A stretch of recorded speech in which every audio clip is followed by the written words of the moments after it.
ஓம் கஜானனம் பூதகணாதிசேவிதம் பூதகணாதிசேவிதம் கபித்தஜம்பூ கபித்தஜம்போ ஃபலசாரபக்ஷிதம் ஃபலசாரபக்ஷிதம் உமாசுதம் உமாசுதம் சோகவிநாசகாரணம் சோகவிநாசகாரணம் நமாமி விக்னேஸ்வரபாதபங்கஜம் விக்னேஸ்வரபாதபங்கஜம் சரஸ்வதி நமஸ்துभ्यम् சரஸ்வதி நமஸ்துभ्यं வரதே காமரூபிணி வரதே காமரூபிணி வித்யாரம்பம் கரிஷ்யாமி வித்யாரம்பம் கரிஷ்யாமி சித்திர்பவது மே சதா சித்திர்பவது மே சதா குருர் பிரம்மா குருர் விஷ்ணு குருர் பிரம்மா குருர் விஷ்ணு குருர் தேவோ மகேஸ்வரः குருர்தேவோ மகேஸ்வரः குரு சாக்ஷாத் பரம் குரு சாக்ஷாத் பரபிரம்ம தஸ்மை ஸ்ரீ குரவே நமः தஸ்மை ஸ்ரீ குரவே நமः. ஓம் நமः சுக்ர ப்ரஹஸ்பதிभ्याम् ஓம் நமः சுக்ர ப்ரஹஸ்பதிभ्याम्.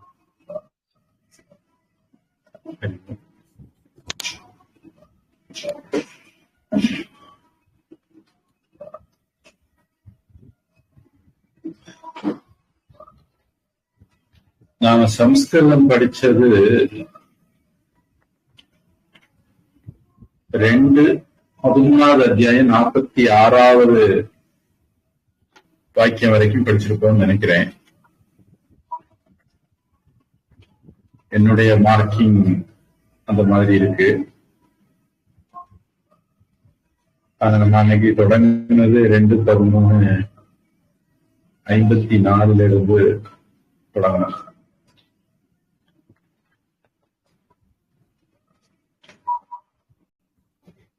இப்போ 15வது அத்தியாயம் பார்க்கணும்.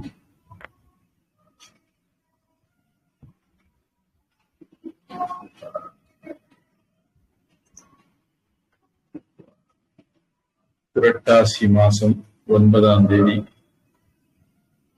வளர்புரை திருத்தீயா, சுவாதி நட்சத்திரம், வருஷ ருத்து.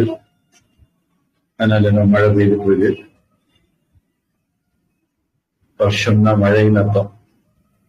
கலியுகாதி 5127. 15வது அத்தியாயம்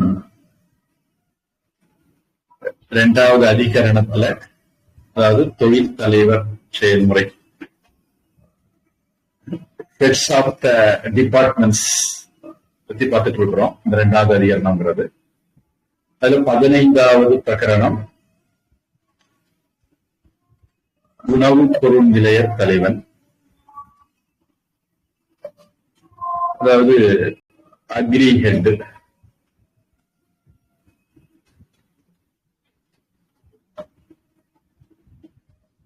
அத்தியாயம் பார்த்தா வரிசையா பார்த்து 36வது அத்தியாயம் வரும்.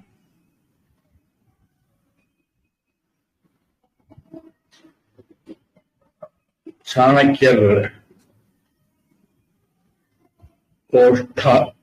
கோஷ்டாகார அத்தியக்ஷः अध्यक्षः सीता सीता राष्ट्र राष्ट्र कैम कैम परिवर्तक परिवर्तक गामित्यक प्रामित्यक आपमित्यक आवमित्यक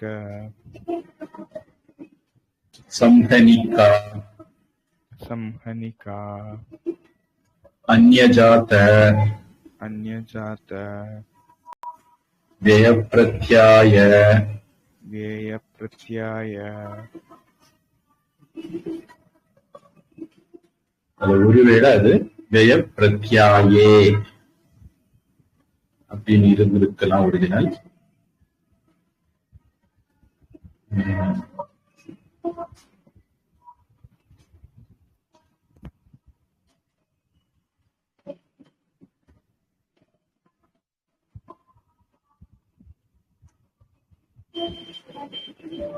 उपस्थानानि उपस्थानानि उपलभेत् उपलभेत्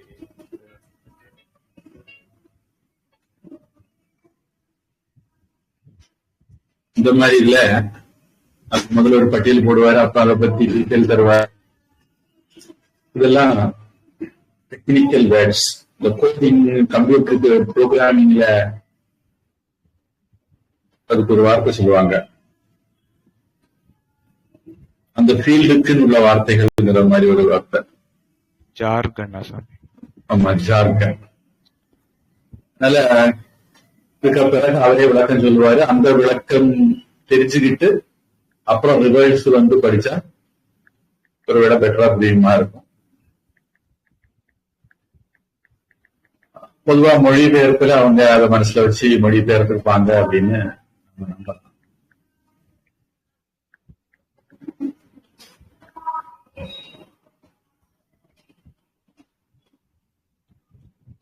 தமிழ் மொழிபெயர்ப்பு. இந்த அத்தியாயம் எதனால தொடங்குது அப்படிங்கிற விவரம் சொல்றாங்க. பொதுவாக ஒரு முறை நம்ம நாட்டுல ஒரு புத்தகம் எழுதும்போது முதல் சாப்டருக்கும் ரெண்டாவது சாப்டருக்கு என்ன தொடர்பு, முதல் பத்திக்கு ரெண்டாவது பத்திக்கு என்ன தொடர்பு, அதாவது முதல் பாடலுக்கும் ரெண்டாவது பாடலுக்கு என்ன தொடர்பு, இந்த மாதிரி விஷயங்கள் எல்லாம் விளக்கம் எழுதுறவங்க கொஞ்சம் கவனிப்பாங்க.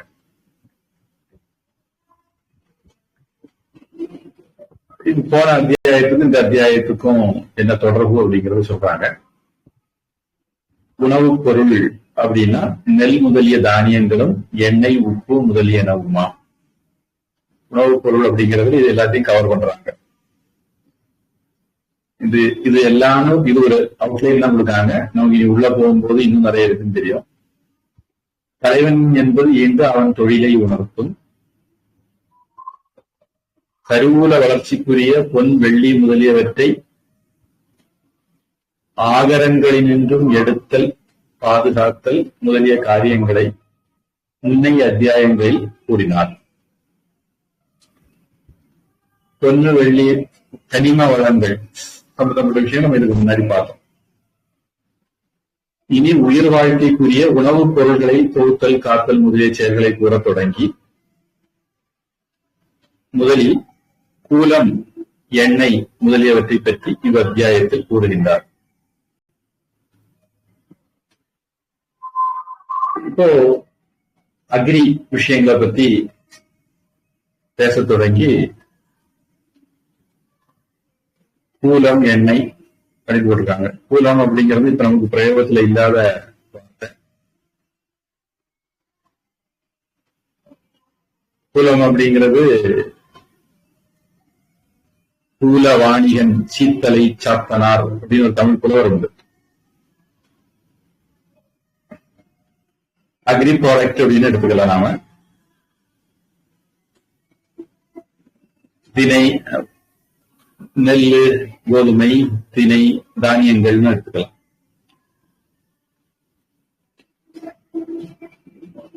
ஆதலின் முன்னைய அத்தியாயத்தோடு இதற்குள்ள ஏய்வு புலனாதல் அதிக.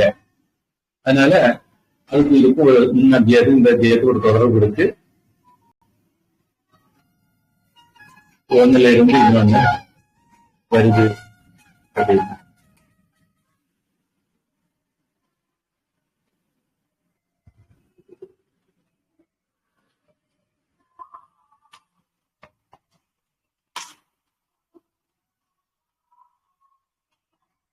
உணவு பொருள் நிலைய தலைவன் சாணக்கியர் எழுதினதுக்கு தமிழ்.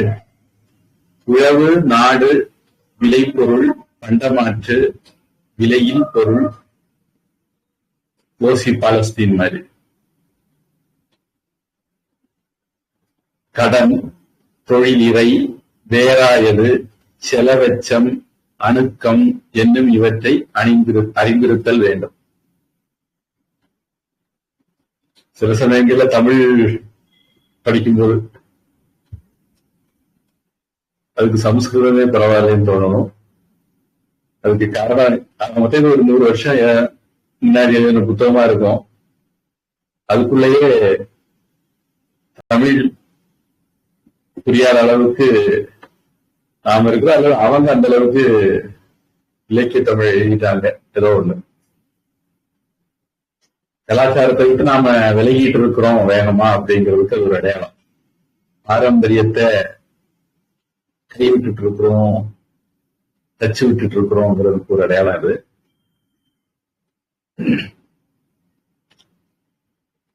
இத உழவு ஆரம்பிச்சு ஒரு பட்டியல் போட்டிருக்கு. அதை பத்தி ஒரு குறிப்பு சொல்றாங்க. இங்கே உணவுப் பொருள் நிலைய தலைவன் அறிந்து கொள்ள வேண்டிய உழவு, நாடு முதலிய 10 வருவாய் நிலைகளும் பெயரளவில் குறிப்பிடப்படுகின்றன. இவற்றின் விளக்கங்களை முறையே பின்னர் காண்க. உழவு, நாடு தொடங்கி 10 விஷயம் சொல்லியிருக்கு. பெயர் மட்டும் சொல்லியிருக்கிறார். கூடுதல் விவரங்கள் அவரே பிறகு சொல்ல போறார். தொடர்ந்து வரப்போகுது. உழவு, நாடு, விலை பொருள், பண்டமாற்று, விலையில் பொருள், கடன், தொழிலிறை, வேறாயது, செலவச்சம், அணுக்கம், அப்படி 10. இத சாணக்கியர்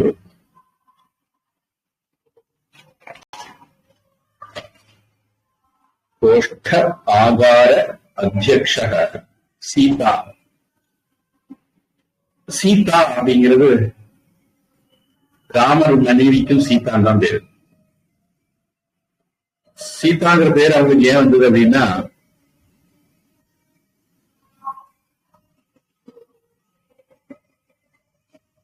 ஜனக மகாராஜா ஒரு யாகசாலை நிர்மாணிக்கிறதுக்காக வேண்டி அந்த நிலத்தை உழுவிருக்காரு. அப்படி உழுவும்போது பழைய காலத்துல கலப்பைன்னு உண்டு. அந்த கலப்பையால உழும்போது அது அந்த மண்ணை பறிச்சு அப்படி பிளந்து போடும். தலையில வகுடு இருக்கிற மாதிரி வச்சுங்க. அப்படி தரையில் அது வகுடு இருக்கும். அந்த வகுடுக்கு சீதா அப்படின்னு ஒரு பேர். அதுல இருந்து கிடைச்சதுனால சீதாவுக்கு சீதான்னு ஒரு பேர். மிथिला ராஜ்யத்து இளவரசிங்கிறதுனால மைथिலின்னு பேர். அது ஒரு அவருடைய தாய்மொழியா கூட இருக்கலாம். மைथिலின்னு ஒரு பாஷையும் உண்டு. அடுத்து ஜனகருடைய மகள் ஆனதுனால ஜானகின்னு பேர். விதேக ராஜ்யத்துல பிறந்ததுனால வைதேகின்னு பேர். மிथिला அப்படிங்கிறது தலைநகரமாகவும் இருக்கலாம். விதேக ராஜ்யத்தினுடைய தலைநகரம் மிथिलाவா இருக்கலாம். இப்படி எல்லா பேரும் பட்ட பேராதான் தெரியுது. உண்மையில என்ன பேர் வச்சாங்கன்னு தெரியல. சீதானா என்ன அப்படிங்கிற கூடுதல் விவரம் நினைக்கிறே சொல்ல போறார். இந்த தமிழ்ல உழவு அப்படின்னு மொழிபெயர்த்திருக்காங்க. விவசாயம் மூலமா அக்னி மூலமா வரக்கூடியது சீதா. ஏன்னா கலப்பையோட சம்பந்தப்பட்ட வார்த்தை சீதா. அந்த ஊழலால் ஏற்படக்கூடிய அந்த பிளந்த கோடு அதுக்குதான் சீதான் பேர். சீதா அப்படிங்கிறதுக்கு ஹிந்தியில இன்னொரு அர்த்தமும் இருக்கு. சீதா ஜாக்கர், நேர போய் அப்படின்ட்டு அப்படி ஒரு அர்த்தமும் இருக்கு. அடுத்தது ராஷ்டிர அப்படிங்கிறது நாடு. இவங்க மொழிபெயர்க்கிறவங்க கொஞ்சம் திருக்குறளை மனசுல வச்சுட்டு மொழிபெயர்த்திருக்காங்க.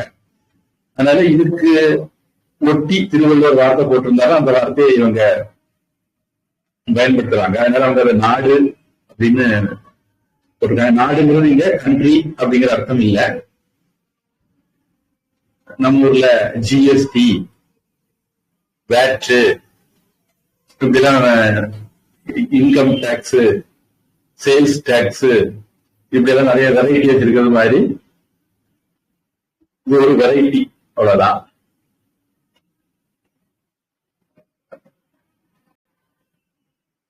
அடுத்தது கைமை, வியாபாரத்தினால வரக்கூடியது. பரிவர்த்தக, எக்ஸ்சேஞ்ச், பண்டமாற்று சொல்லுவாங்க. நெல் கொடுத்துட்டு உப்பு வாங்குவாங்க.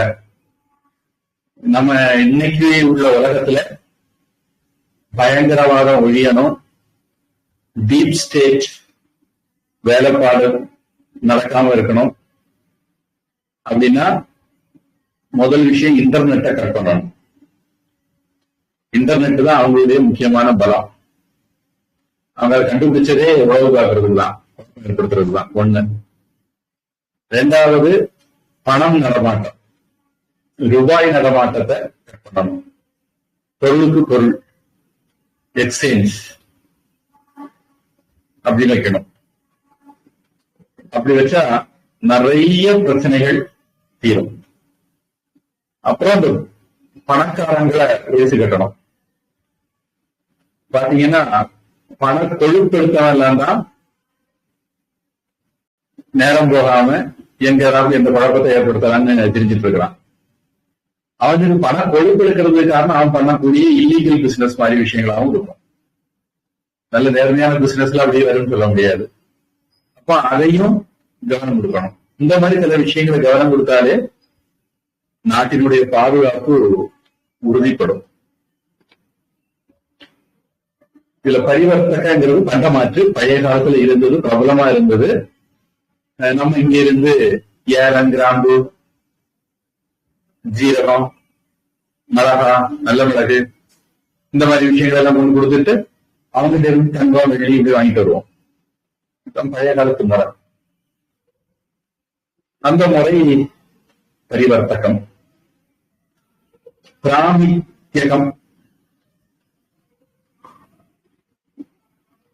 பிராமிசரி நோட் மாதிரி இன்னொருத்தர் இருந்து இரவல் வாங்குறது, கடன் வாங்குறது. ஆபமித்தியகம்,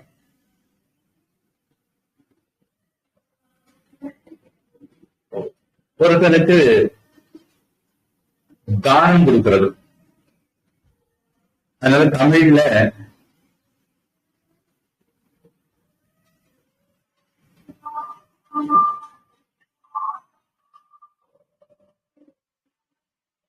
பிச்சை எடுக்கிறத விலையில் பொருள் போட்டிருக்காங்க. எவன் கவர்மெண்ட் விலையில் பொருள் வாங்குறானோ, ஓசியில கிடைக்குதுன்னு வாங்குறானோ அவன் எல்லாம் பிச்சைக்காரன். கவர்மெண்ட் நம்மள பிச்சைக்காரனா வச்சுதான் ஓட்டு வாங்கிட்டு இருக்கு. ஏதோ அவன் அப்ப வீட்டு காசு தந்தது மாதிரி விடியல் பயணம், மகளிருக்கு 1000 ரூபாய் எல்லாம் சொல்லுவான். 4 வருஷம் தூங்கிக்கிட்டு தேர்தல் வருவதுக்கு முன்ன அவுத்து விடுவான் எல்லாத்தையும். இப்ப பிச்சைக்கார பயில அதை வாங்கிக்கிட்டு ஓட்டையும் குத்துவான். திருப்பி அவன் 4 வருஷம் இருந்து கொள்ளாடிப்பான். அது விலையில் பொருள்னு ஒரு இலவசம் சொன்ன கேவலமா இருக்குன்னு விலையில் பொருள்னு வார்த்தை தமிழாக்குனாங்க. இலவசம் தமிழ் வார்த்தை இல்லைன்னு. அது ஃப்ரீ பஸ் தான் ஃப்ரீ பாலஸ்தீன் ஆக்கி ஓசி பாலஸ்தீனும் ஆயிடுச்சு. ஓசி பாலஸ்தீனுக்காக நீங்க வாங்கி கொடுப்பாங்க.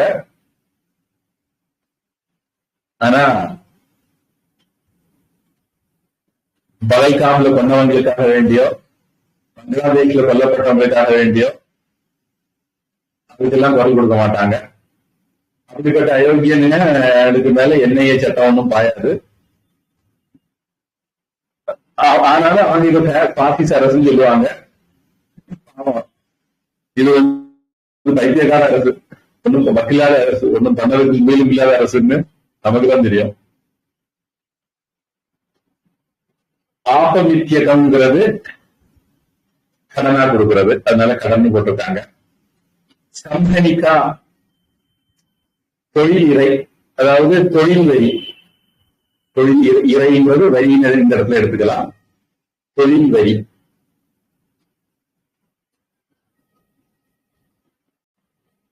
தேயம்னா செலவு. அந்நிய ஜாதம், மிஸ்லானியஸ், வேற விதத்துல இதுல குறிப்பிடப்படாத வகைகள் எல்லாம் வர்றது. தேய செலவு, பிரத்யாயே வரவுன்னு வச்சுக்கலாம்.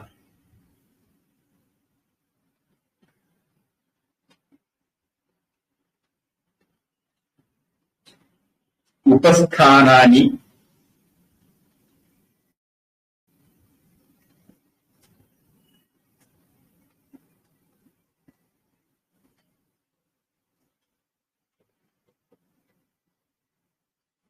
நம்ம இதுக்கு முன்னாடி பார்த்த சில விஷயங்கள். அது உபஸ்தானம்,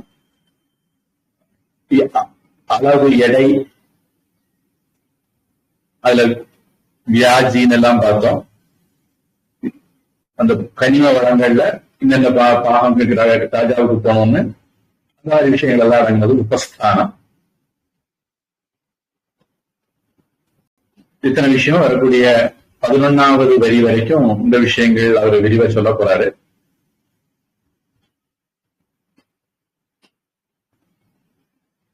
உங்க தமிழ் என்ன சொல்லுது?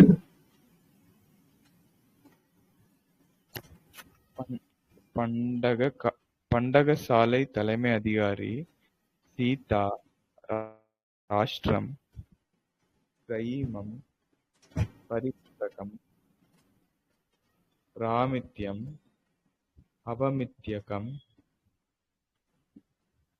சிம்ம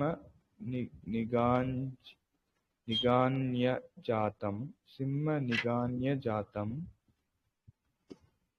யய பிரத்யாயம் உபஸ்தானம் முதலானவற்றை பற்றி நன்கு அறிந்து கொள்ள வேண்டும். பிராக்கெட்ல இவை என்ன என்ற விளக்கங்கள் தொடர்ந்து வருகிறது.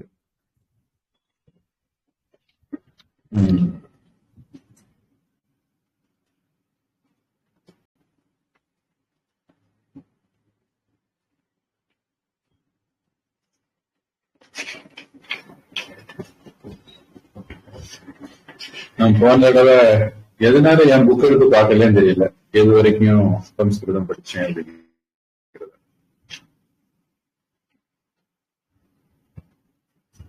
ஆங்கிலம். The superintendent of storehouse shall supervise the accounts of agricultural produce, taxes coming under Rashtra, country parks, commerce, barter, begging for grains borrowed with promise to repay, manufacture of rice, oils, etc.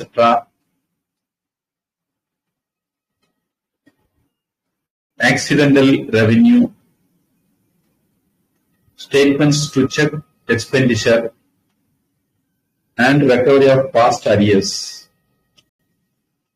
உபஸ்தானம் அப்படிங்கிறத past அரியர்ங்கிற மாதிரி கொண்டு வந்திருக்காங்க.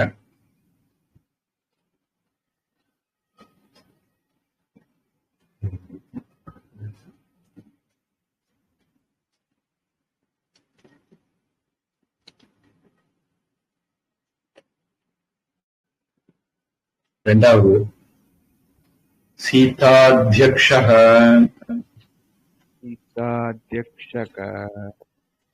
உபநீதः சஸ்யவர்ணகः சீதா சீதாத்யக்ஷः, அதாவது agri head. முதல்ல பார்ப்பது store house head, இந்த இது agri head.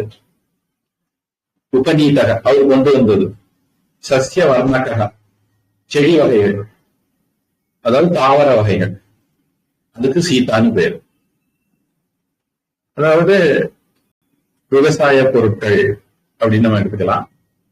What ever in the shape of agricultural produce is brought in by the superintendent of agriculture of crown lands is termed Sita. Tamil உழவு தொழில் தலைவனால் கொண்டு வரப்பட்ட கூல வகைகள் உழவு எனப்படும். கூல வகைன்னா என்ன? உழவு தொழில் தலைவன் செயல்களை பின்வரும் 45ஆம் அத்தியாயத்தில் காண்க.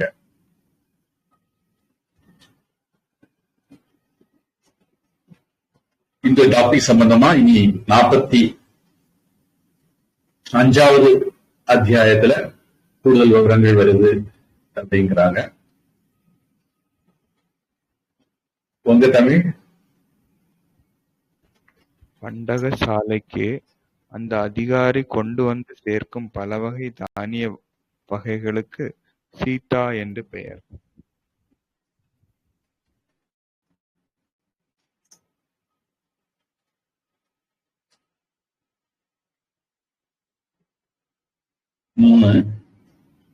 பிண்டகரஹ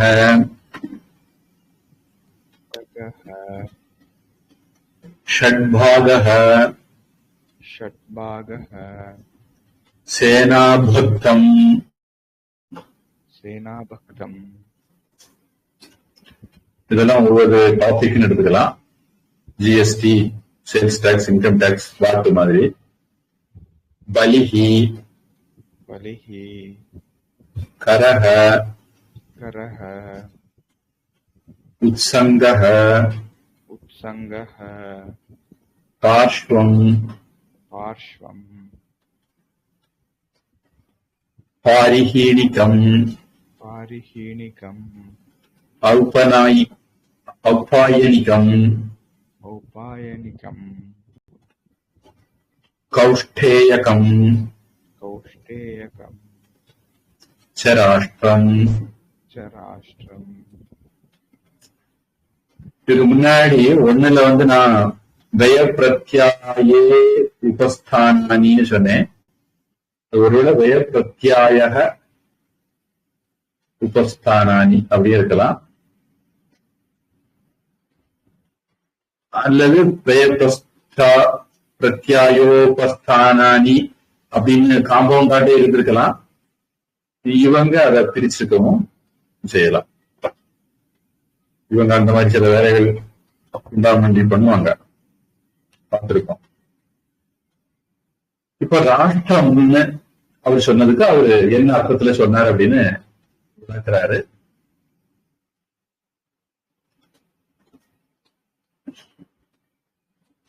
இறை தொகுதி பிண்டகரஹ ஷட்பாகஹ ஆறில் ஒரு பொருள். சேனாபக்தம் படை உணவு, அதாவது படை சாப்பிட்டது, மிலிட்டரி எக்ஸ்பெண்டிச்சர்னு சொல்லலாம். பலிஹி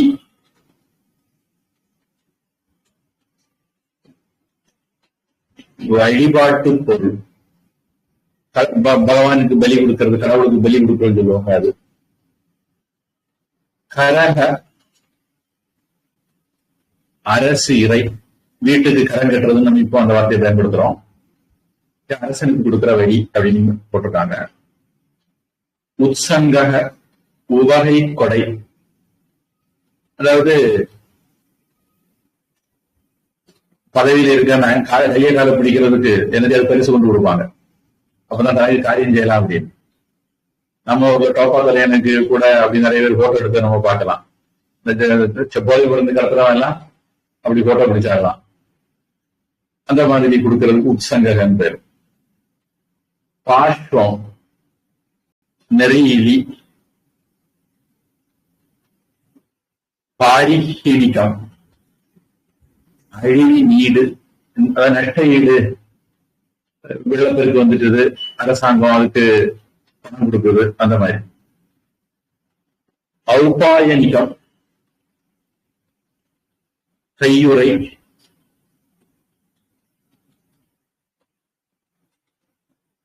இதுக்கும் விவரம்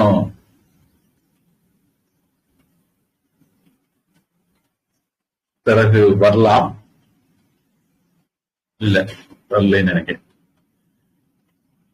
கோஷ்டேயகம், கௌஷ்டேயகம், கோஷ்டம் அதுல இருந்து கௌஷ்டேயகம் இருக்கணும். அறநிலை பொருள் என்னும் இவை நாடு எனப்படும். இது ஒவ்வொன்றுக்கும் தமிழ்ல விளக்கம் கொடுத்திருக்காங்க. ஏதாவது புரியுமா பார்ப்போம். திண்டகரக இறை தொகுதி, இன்ன கிராமத்திற்கு இவ்வளவு என்று தொகுதியாக வரையறுக்கப்பட்ட இறைப்பொருள். இந்தந்த கிராமத்திலிருந்து இவ்வளவு வரி வரணும். இறைனா கடவுள், இறைனா ராஜா, ராஜாவுக்கு போக வேண்டியது அப்படிங்கிற அர்த்தம். வரி அப்படின்னு நமக்கு இன்னைக்கு உள்ள பாஷையில புரிச்சுக்கலாம். இந்த கிராமத்துல இருந்து இவ்வளவு வரணும் அப்படின்னு ஒரு கணக்கு இருக்கும். அந்த கணக்குக்கு பிண்ட கரக அப்படின்னு பேரு. கரக, கரம்னா வரி அப்படிங்கிறது நமக்கு ரொம்ப பிரபலமான வார்த்தை. பிண்டம், மூதாதையர்களுக்கு எல்லாம் பிண்டம் வைப்பாங்க, பிண்டம் தர்ப்பணம் அப்படின்னு கேட்டுக்கலாம். அந்த வார்த்தை சேர்த்தான் சொல்லி இருக்கு. ஷட்பாக, ஆறுல ஒரு கூறு. நெல் முதலிய விளைபொருள்களில் இருந்தும் அரசனுக்கு கிடைக்க வேண்டிய ஆறில் ஒரு பாகம். தென்குலத்தார் தெய்வம் விருந்து ஒக்கல் தான் என்னும் ஐங்குலத்திற்கும் 5 கூறு வேண்டுதலால் அரசனுக்கு இறைப்பொருள் 6ல் 1 ஆயிற்று என்பர் பரிமேலழகர். இது நம்ம ஏற்கனவே பார்த்துக்கிறோம் நினைக்கிறேன். பரிமேலழகர் அந்த இதுல வள்ளுவர் ஏன் 5 தான் சொன்னாரு, 6 சொல்லலையே அப்படின்னா, 6 சொல்லாண்டான், இதெல்லாம் நீ செய்யணும், நீ செய்ய கொடுக்காத அரச வந்து பிடிச்சி வாங்கிடுவோம், அதெல்லாம் சொல்லல அப்படின்ட்டு ஒரு விளக்கம் கொடுத்தாரு. தென்குலத்தார் தெய்வம் விருந்தோக்கல் தான் என்று ஐங்குலத்தார் ஓம்பல் தலை அப்படிங்கிற திருக்குறள்ல. இதுல பொதுவா 6ல் 1 பங்கு நம்ம வரலாற்றுல நம்முடைய சாஸ்திரங்கள் எல்லாத்தையும் பார்க்கிறோம். எனக்கு ஒரு ஞாபகம், பள்ளிக்கூடத்துல அது விதிவிலக்கா ஹர்ஷவர்தனருடைய ஆட்சியில 10ல் 1 பங்கு அவர் வாங்கினாருன்னு படிச்ச ஒரு ஞாபகம் எனக்கு இருக்கு. அது ஒரு விதிவிலக்கு. பொதுமக்களுக்கு சௌகரியம் பண்ணி கொடுத்திருக்காரு, வரியை குறைச்சிருக்காருன்னு சொல்லலாம். மோடி மட்டும் இல்ல வரியை குறைச்சது, நிர்மலா சீதாராமன் மட்டும் இல்ல வரியை குறைச்சது, அதுக்கு முன்னாடியே ஹர்ஷவர்தனர் குறைச்சிருக்காரு அப்படின்னு நம்ம சொல்லிக்கலாம். சில பேர் எப்படிதான் இதை சமாளிக்கிறது, என்னத்தடா சொல்றது, எங்களுக்கு வருமானம் குறைஞ்சிரும், எங்க பங்குலையும் தான் இதை குறைக்காங்க அப்படின்னு எல்லாம் உருட்டா பயிற்சி பண்ணிட்டு இருக்காங்க. கூட உருட்டுறதுக்கு நம்மளும் ஒரு பாயிண்ட் எடுத்து கொடுப்போம். அடுத்தது சேனா பக்தம். இங்க பக்தம் அப்படிங்கிறது சாப்பிடுறது அப்படிங்கிற அர்த்தம் தரக்கூடிய வார்த்தை. புக்தம்ங்கிறது பக்தம் மாறிச்சான்னு தெரியல. புக்தம்னு போட்டுதான் ரொம்ப தெளிவா சாப்பிடுறதுன்னு எடுத்துக்கலாம். பக்தன் வந்ததுனால சேனை பராமரிப்புங்கிற அர்த்தம் வரும். புக்தன் வந்திருந்தா சாப்பாடு மட்டும்தான் அர்த்தம் எடுக்க முடியும். பக்தன் வந்ததுனால பராமரிப்பு கவனிப்புங்கிற அர்த்தம் எடுக்கலாம். இங்க படை உணவு அப்படின்னு தமிழ் மொழிபெயர்த்து, படை போர் குறித்து செல்லுங்கால் அப்படைகளின் உணவு நிமித்தம் அரசருக்கு குடிமக்களால் கொடுக்கப்படும் அரிசி, எண்ணெய் முதலியன. அப்ப பழைய காலத்துல இந்த மாதிரி படையெடுத்து போனா மக்கள் அந்த சமயத்திலையும் இதெல்லாம் கொடுப்பாங்க.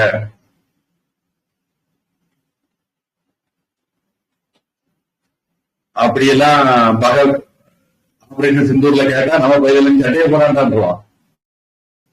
அப்போ தேசத்துக்கு உள்ள நாட்டில் இருக்கிறது.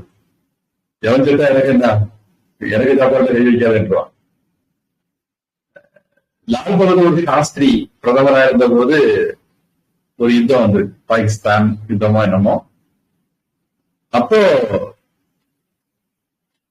அவரு மக்கள்கிட்ட ஒரு வேண்டுகோள் கொடுத்திருக்காரு, எல்லாரும் ஒரு வேளை உணவை தியாகம் பண்ணி அந்த பணத்தை நாட்டுக்கு கொடுங்க, அதன் மூலமா நாட்டுக்கு உதவுங்கிற மாதிரியான ஒரு இது. மக்கள் எல்லாம் அதை ஆர்வத்தோட விரும்பி கடைபிடிச்சாங்கன்னு சொல்லுவாங்க. அதுக்கு பிறகு அப்படி ஒரு பிரதம மந்திரி இப்பதான் வந்திருக்காரு. கொரோனா வந்தா குழந்தை கொடுத்தும்பாரு, பிளேட் அடிப்பாரு. இப்படி எல்லாம் சொல்ற பிரபர் இப்பதான் வந்திருக்காரு. அது தொடங்கி வச்சது லால் பகதூர் சாஸ்திரி. யுத்த காலத்துல அப்படி சொன்னாருன்னு மக்கள் எல்லாம், அந்த காலத்துல மக்கள் எல்லாம் ரொம்ப தேசபக்தர்களா இருந்திருக்காங்க. ஏன்னா திராவிட கட்சியெல்லாம் பறக்காத காலம், அல்லது வலுவாக கால் விட்டாத காலம். அதனால மக்கள் எல்லாம் நாட்டுக்காரங்க செய்திருக்காங்க அப்படி சொல்லுவாங்க. சின்ன பிள்ளையில அதை பலரும் சொல்லி கேள்விப்பட்டிருக்கேன். அடுத்து பலி, வழிபாட்டு பொருள். அரசருக்கு குடிமக்கள் விருந்து முதலியவற்றின் மூலம் கொடுக்கும் பொருள். நான் அதை வழிபாட்டு பொருள்ங்கிறத பகவானுக்கு கொடுக்கிறது பலி அப்படிங்கிறத உதாரணத்துக்கு சொன்னேன். இங்க பகவானும் கடவுள், ராஜாவும் கடவுள் மாதிரி, அதனால கடவுளுக்கு கொடுக்கறதுக்குதான் கிஃப்ட தான் சொல்லியிருக்காங்க. அவங்க பிரதீபா பாட்டில் ஒரு ஜனாதிபதி இருந்தா, திருப்பி போகும்போது டக்கு டக்கா ஜனாதிபதி பற்றி வாயிலேயே சுருட்டி கொண்டு போயிட்டாராம். இப்ப ஒரு பாவம் புழைக்க தெரியாத ஒரு பிரைம் மினிஸ்டர் இருக்காரு. அவருக்கு வரதெல்லாம் அப்போ ஏழை விட்டு அந்த பணத்தை அரசாங்கத்துக்கு ஏதாவது சேர்த்துட்டு இருக்காரு. அதெல்லாம் புள்ள புத்தியில் இருக்கணும், அப்பதான் சம்பாதிக்க தெரியும். புள்ள புத்தி இல்லாம சம்பாதிக்க தெரியாம இருக்க. அடுத்து கரக, அரசு இறை. அரசிறைனா இவங்க அவருக்கு தமிழ் மொழிபெயர்ப்பு கொடுக்கிற விளக்கம், பழமரம் முதலியவை சம்பந்தமாக அரசருக்கு கொடுக்கப்படும் இறைபொருள். பழமரம்னா வாழை, மாம்பழம், பலாமரம், இந்த மாதிரி துணியில அர்த்தத்துல சொல்றாங்க. அடுத்தது உற்சங்க, உவகை கொடை. இன்னைக்கு நம்ம இதுல கரக, கரம்னா வீட்டுக்கு கட்டுற கரை, அதான் நமக்கு தெரியும். அங்க கரத்துக்கு வேற அர்த்தம். உற்சங்க உவகை கொடை. அரசருக்கு புதல்வர் பெயர் முதலியன குறித்து பொதுமக்களால் மகிழ்ச்சி கூர்ந்து அளிப்பது. அரசனுக்கு பிறந்த நாள்களுக்கு எல்லாம் கிஃப்ட் கொடுக்கிறது. அவனுக்கு மகனுக்கு பிள்ளை பிறந்துட்டான், மகனுக்கு மகன் பாஸ் ஆயிட்டான்னா, ரிசல்ட் பாஸ் ஆயிட்டான்னா, இப்படி எல்லாம் போய் பிறந்ததுக்கு உடலை கொடையில் பேரு. அடுத்தது பாஷ்டம், நெறியிலி. வரையறை கலந்து மிகுதியாக பெறும் இறைப்பொருள். இதுவரைக்கும் சொன்னதெல்லாம் சட்ட புத்தகங்கள்ல உள்ளது. அரசன் புக்கும் வெளி போடக்கூடும். அப்படி போட்டா அது பாஷ்டம் என்ன சொல்லுவாங்க. சம்பளம் சிம்பளம் ரெண்டும் உண்டு அப்படின்னு. மேசைக்கு மேலேயும் வாங்குவோம், மேசைக்கு கீழேயும் வாங்குவோம் அப்படின்னு. இந்த பாஷ்டம்னா பக்கவான அர்த்தம், பக்கவாட்டில் வரக்கூடிய வருமானம். அடுத்தது பாரிகீனிகம், அழிவு ஈடு. எருது முதலிய விலங்குகளால் அழிக்கப்பட்ட நற்பயிர் முதலியவற்றிற்கு ஈடாக கொள்ளும் பொருள்.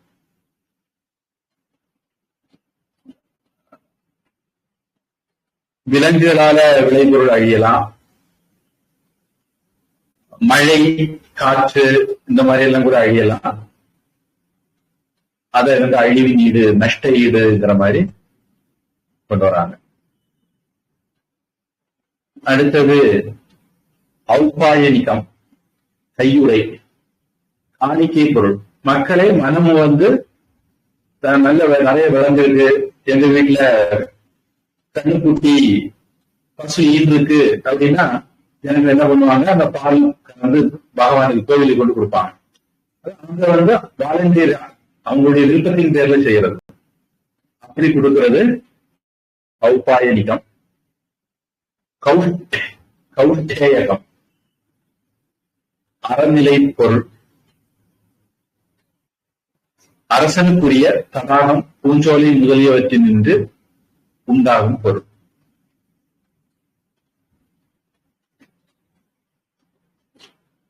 குளம், பார்க்கு, அங்கே இருந்து வரக்கூடியது அப்படின்னு சொல்றாங்க.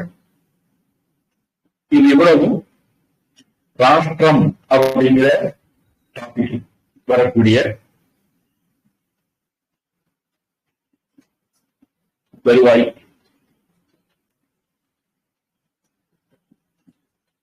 அடுத்து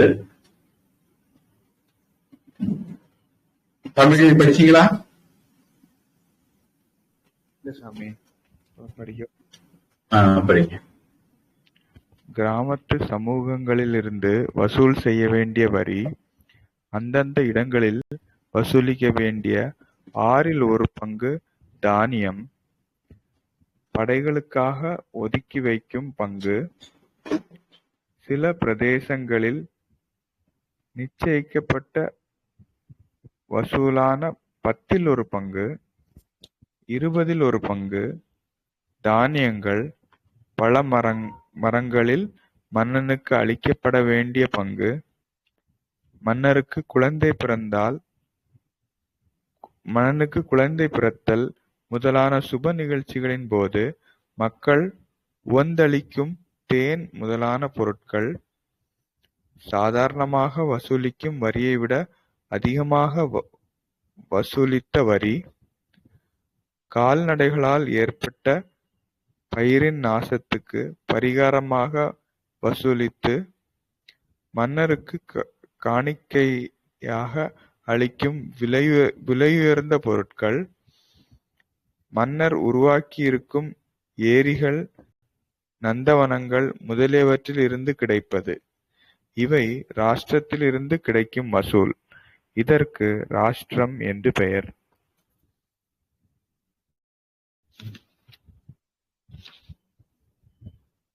ஆங்கிலம் படிக்கிறேன் நினைக்கிறேன். Whenever in the shape of agricultural produce is brought in by the superintendent of agriculture of townlands is termed Sita. அது படிச்சோம் நினைக்கிறேன். The taxes that are fixed, taxes that are paid in the form of 1/6 of produce, provision paid by the people for the army, taxes that are levied for religious purposes, taxes or subsidies that are paid by vassal kings and others, taxes that are specially collected on the occasion of birth of a prince, உத்சங்க போட்டிருக்காங்க.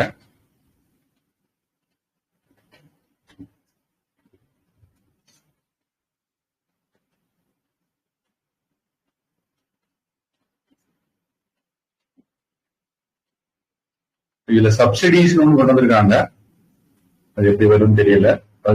அது subsidy பொதுவா செலவுல தான் வரும், வருமானத்துல வருமானம். அடுத்தது taxes that are collected when there is some margin left for such collection, பார்ஷ்வாங்கிறது அப்படின்னு சொல்லியிருக்காங்க. Compensation levied in the shape of grains for any damage done by cattle to crops, parikinika. Presentation made to the king, Aupayanika, and taxes that are levied on lands below tanks, lakes, etc., built by the king. Kauthayaka. All these come under the head Rashtra. 4. Dhanyamoolyam. Koshanirharaha. Prayoga Pratyadhanam. Cha Kriyamam.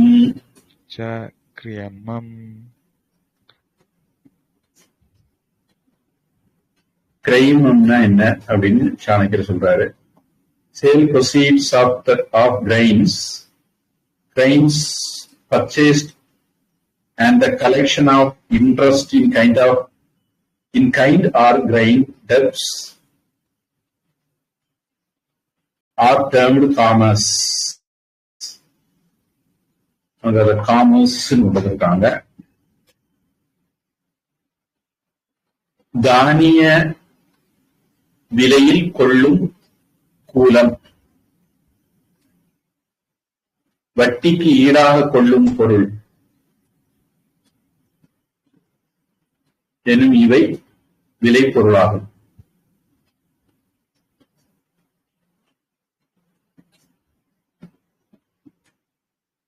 அதுக்கு குறிப்பு கொடுத்திருக்காங்க. தானிய விலை கூல விற்பனையில் கிடைக்கும் பொருள்.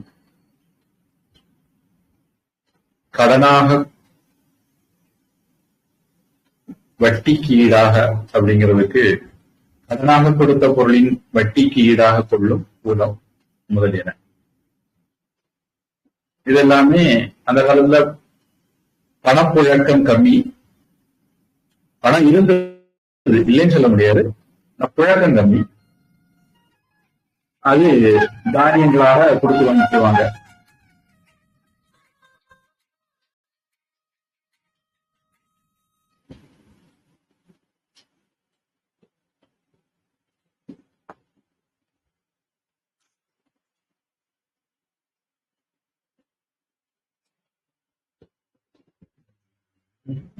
உங்க தமிழ் என்ன சொல்லுது?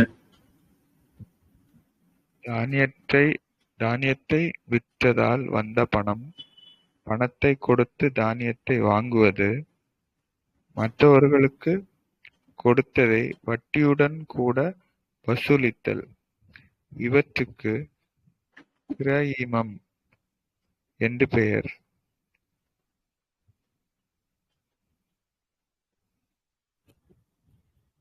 இதுல என்னுடைய தமிழ்ல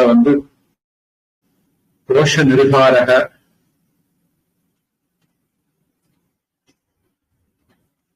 உங்க தமிழ்ல 3 கேட்டகரியா போட்டிருக்காங்க, இங்க 2 கேட்டகரியா தான் போட்டிருக்காங்க.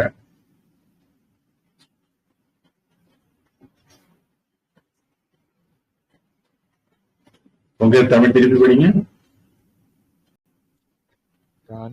தானியத்தை விற்றதால் வந்த பணம், பணத்தை கொடுத்து தானியத்தை வாங்குவது, மற்றவர்களுக்கு கொடுத்ததை வட்டியுடன் கூட வசூலித்தல், இவற்றுக்கு கிரயீமம் என்று பெயர். 3 விஷயங்களை கொண்டு வந்திருக்காங்க.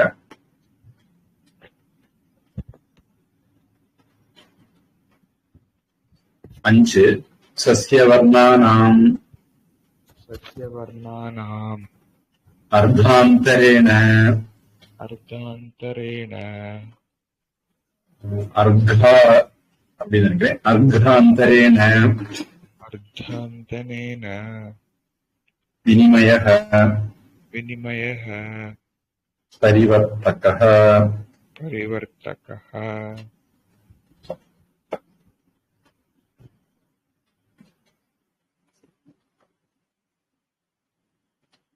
தானியங்களை சஸ்யவர்ணானாம் அப்படிங்கிறது செடி கொடியில இருந்து கிடைக்கிறது.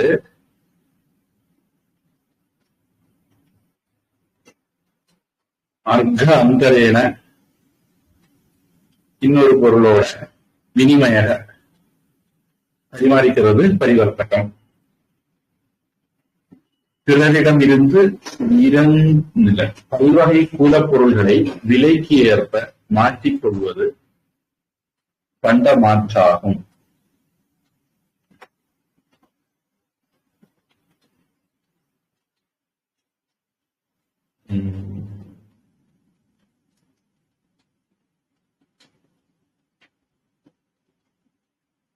Profitable exchange of grains for grains is termed barter.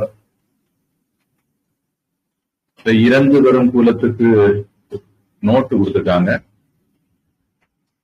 ஒரு மரக்கால் நெல் கொடுத்து அதன் விலைக்கேற்ப 4 மரக்கால் வரகு பெறுதல் போன்றது என்பது கருத்து. அது அந்த காலத்துல ஒரு கணக்கு வழக்குறது.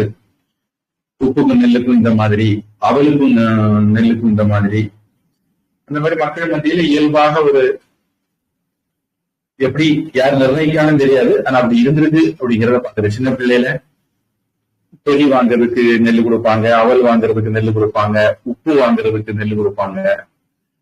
விவசாயம் பண்றவங்க வீட்டுல நெல் இருக்கும். மற்ற என்ன பொருள் மீன் வாங்கினாலும் நெல் கொடுக்க வேண்டியதுதான். இவங்க வீட்டுல இருக்கிறத அவங்க கொடுத்து அந்த பொருளை வாங்கிக்குவாங்க.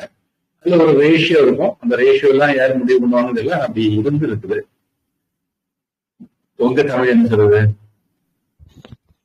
தானிய வகைகளில் ஒரு வகை தானியத்தை கொடுத்து அதற்கு பதிலாக வேறு வகை தானியத்தை வாங்கிக் கொள்வதற்கு பரிவர்த்தகம் என்று பெயர்.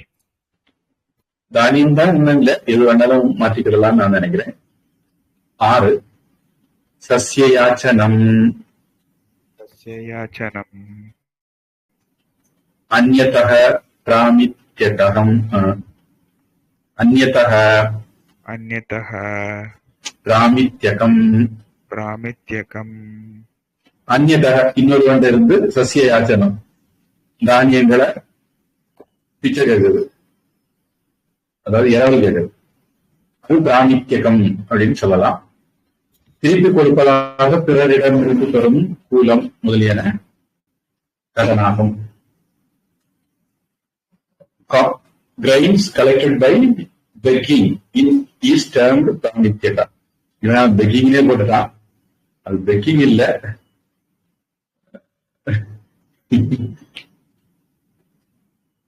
கடன் வாங்குறது. டெட், அது வேற என்ன வார்த்தை இங்கிலீஷ்ல இருக்கு கடனா வாங்குறதுக்கு? லோன். ஆமா, லோன் மாதிரி சொல்லலாம். உங்க தமிழ் என்ன சொல்லுது? பிறரிடமிருந்து யாசித்து தானியத்தை வாங்குவது பிராமித்யகம் எனப்படும். இந்த யாச்சகம்ங்கிறதுக்கு வேண்டுதல் அப்படின்னு அர்த்தம் சொல்லலாம். பிச்சை எடுக்கிறதுங்கிற அர்த்தம் வரும். பிச்சை எடுக்கிறதுக்கு யாச்சகம் அப்படிங்கிற வார்த்தை சமஸ்கிருதத்துல உண்டு. வேண்டுதல் அப்படிங்கிற அர்த்தமும் உண்டு. 7 ததியேவ பிரதிதானார்த்தம். பிரதிதானார்த்தம். ஆபமித்யகம். ஆபமித்யகம். அதுவேன்னா தானியங்களை வாங்குறது, கொடுக்கிறது. பிரதிதானார்த்தம் தானியத்தை வாங்குறது, திருப்பி கொடுக்கறதுக்காக, பின்னாடி திருப்பி தந்துடுவேன் அப்படிங்கிற பேர்ல. முந்தினது எங்க வீட்டுல சீனி இல்ல, உப்பு இல்ல. பழைய காலத்துல தான், இந்த காலத்துல பார்க்க முடியாது, மக்கள் பொருளாதாரத்துல வாழ்ந்தாங்க. பழைய காலத்துல பக்கத்து வீட்டுல ஒரு கொஞ்சம் சீனி தாயேன், கொஞ்சம் காப்பி பொடி தாயேன், மிளகா பொடி தாயேன் இப்படின்னு கேட்பாங்க. அவங்கள வாங்கும்போது திருப்பி கொடுப்பாங்க. இலங்கை ஜெயராஜ் சொல்றாரு, அவங்க நாட்டுல தீப்பெட்டி கூட வாங்க முடியாம பக்கத்து வீட்டுல இருந்து நெருப்பு வாங்கிட்டு போவாங்களாம். அந்த அளவுக்கு சமுதாயம் இருந்திருக்கு. இல்ல, 2 சமுதாயம் அந்த அளவுக்கு ஏழ்மையா இருந்ததுங்கிறது ஒண்ணு, அனாவசிய செலவு பண்ணாம இருந்ததுன்னு அதை எடுத்துக்கலாம். அந்த காலத்துல அப்படி கேட்கிறவங்களுக்கு கொடுக்கிற பெருந்தன்மை ஜனங்கள்கிட்ட இருந்தது அப்படிங்கிறதும் நம்ம கவனத்துல எடுத்துக்கணும். ஆங்கிலம். Grains borrowed with promise to repay the same is termed ஆபமித்யகா. உங்க தமிழ்? திருப்பி தருவதாக கூறி பிறரிடமிருந்து தானியத்தை கடனாக வாங்குவது ஆபமித்யகம் எனப்படும்.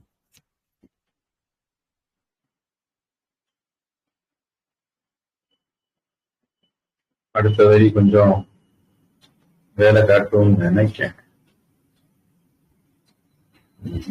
நான் ஒரு டாபிக் கம்ப்ளீட் பண்ணிடலாமான்னு நினைச்சேன்.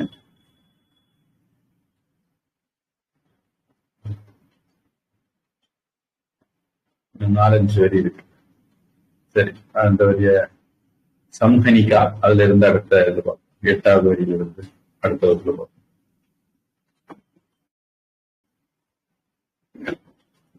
ஏதாவது கேள்வி இருக்கா? இல்ல சாமி, கேள்வி எதுவும் இல்ல சாமி.